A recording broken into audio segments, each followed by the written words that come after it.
So you want to diagram sentences. Well, that's fantastic. Sentence diagramming can be the most exciting and the most illuminating of all intellectual activities in high school or college. So you probably want a little bit of a primer on some basic diagramming techniques and skills. So let's start with a really simple sentence diagram. Oh, hold on a second.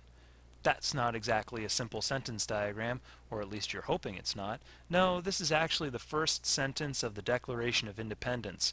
I was challenged to diagram this sentence by a junior AP class that claimed that Thomas Jefferson's prose was undiagrammable.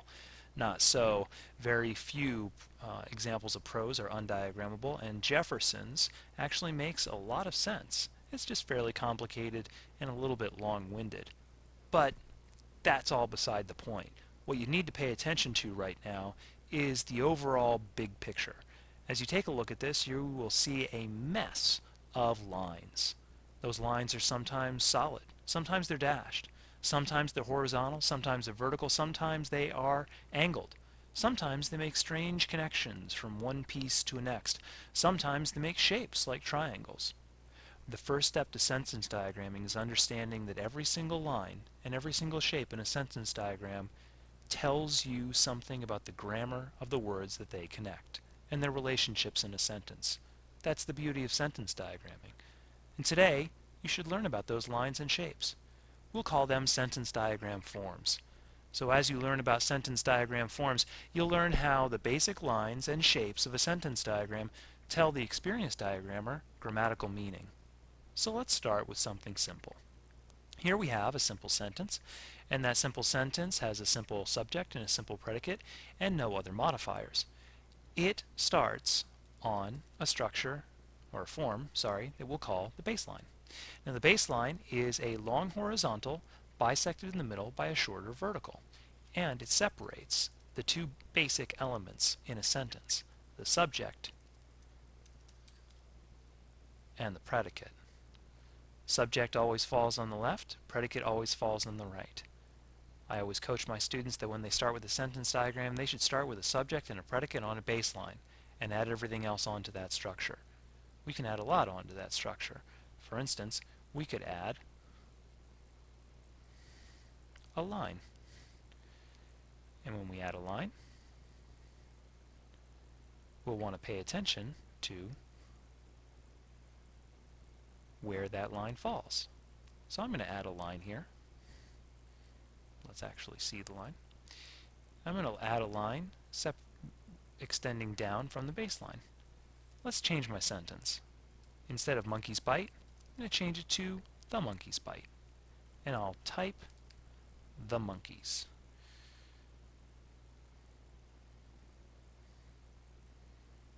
As I add the word the onto the sentence, the word the does not fall on the baseline. It's not important enough to fall in the subject or predicate position.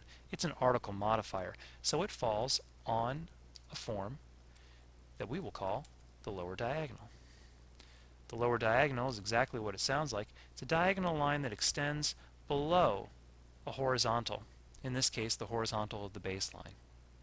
It's used for words that modify other words. The word the modifies monkey, therefore it falls on a lower diagonal below monkeys. We'll continue. You can see that we have the same baseline here. We have some lower diagonals, and we also have another horizontal down here. And we will call that form the horizontal. Horizontal lines appear in a number of places throughout sentence diagrams, not simply in the baseline. And you'll notice that this horizontal doesn't actually have a bisection from a vertical as the baseline does. This one is less important than the baseline. It just holds a single noun. Horizontals often hold nouns or verbs. In fact, aside from one exception, that's their primary job, to hold nouns and verbs. They generally don't hold adjectives, they never hold prepositions, they don't hold adverbs. They hold nouns and verbs. And next, we again have the baseline. We have the lower diagonal here, but then we have a word that we will call, or a form that we will call the upper diagonal. And the upper diagonal, of course, is the same thing as the lower diagonal. It just extends above the horizontal of the baseline, not below. Now the upper diagonal does something very specific. Whereas the lower diagonal showed a word that modified another word, the upper diagonal shows the relationship between a linking verb, in this case the verb is,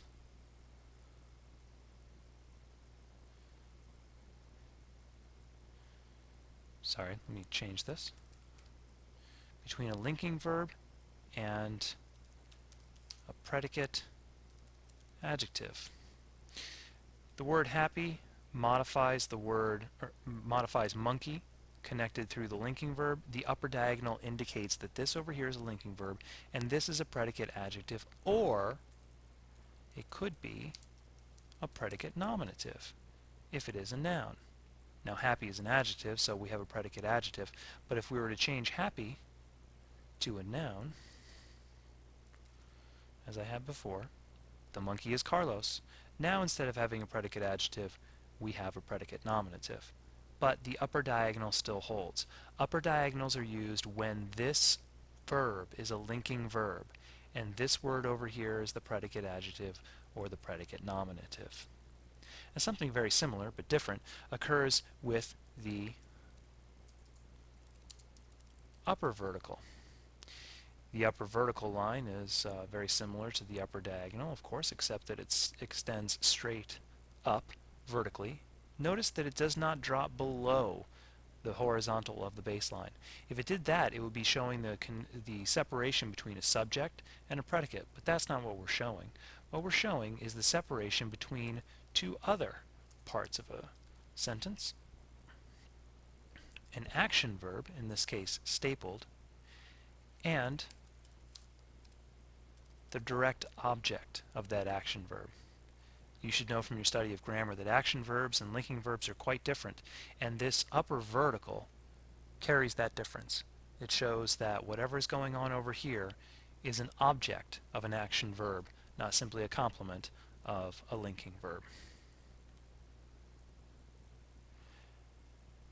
Now, we'll move on to another line, and in this case we have the dashed line, which we will simply call the dashed line. The dashed line connects two different structures or words in a sentence that are connected through usually a conjunction. And in this case, we are missing the conjunction in the sentence, or in the diagram that is contained in the sentence. That diagram is, or that structure, that conjunction is the coordinating conjunction and the coordinating conjunction will fall right there on the dashed line. Dashed lines show connection between two different structures, and often those two different structures are parallel. In this case, the two different structures are connected with the coordinating conjunction. Dashed lines are these connections. Connections of parallelism, sometimes connections of subordination, and often they'll carry conjunctions, conjunctions of a number of different types, subordinating conjunctions, coordinating conjunctions, what have you. Sometimes the dashed line does not carry any conjunction. In this case, it's still showing the connection, but the word who is the connecting word in this sentence, and it's filling the role of subject. So it belongs in this subject position on the baseline, not on the dashed line. So once again, dashed lines make connections, and they often carry conjunctions. The next strange shape is up here, and this is what we call the stair step. The stair step has a very specific use in sentence diagramming. It is used to diagram the gerund. The gerund is the ing verb that is now acting as a noun, and stair steps are always used to diagram the gerunds, with the gerund sort of falling down the stairs here in an angled sort of slip-slidey way. So stair steps are fairly easy to use because they're only used in one case, and that case is the gerund. Our last structure, our last form for sentence diagramming is the triangle. Of all the forms in sentence diagramming, the triangle drives my students crazy the most. They don't seem to understand when they might want to use this, and it basically comes from the fact that you only use it in a relatively advanced grammatical structure. In this case, we have a subject and a predicate. The subject is I, would prefer is the simple predicate, and it's on its correct place on the baseline. The subject to the left, the predicate to the right. We have an upper vertical here, and this upper vertical indicates that prefer is an action verb, and over here what we should have then is the direct object. Well, the direct object is an infinitive phrase, to drive myself, and unfortunately you can't drop this infinitive phrase onto the baseline. You see it's got this angled line and this horizontal line and this other upper vertical, so you can't simply drop it onto the baseline. That would be too confusing. But you must have it in this place. So the solution is to create this sort of bracket triangle, and the triangle extends up from the baseline, pulls a relatively long vertical up to the phrase structure to drive myself. So those are all of the structures. All you have are the baseline,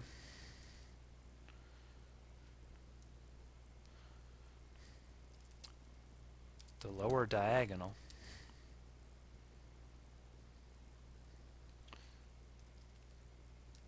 the horizontal,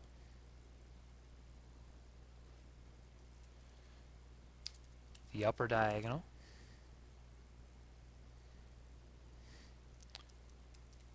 the dashed line,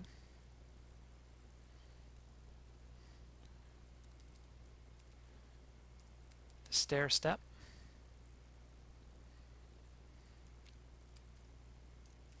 and the triangle. Everything else is just made from combining all of those different forms. And as you learn the different forms, you'll understand one fact very clearly.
Thanks a lot for paying attention, and good luck with all of your sentence diagrams.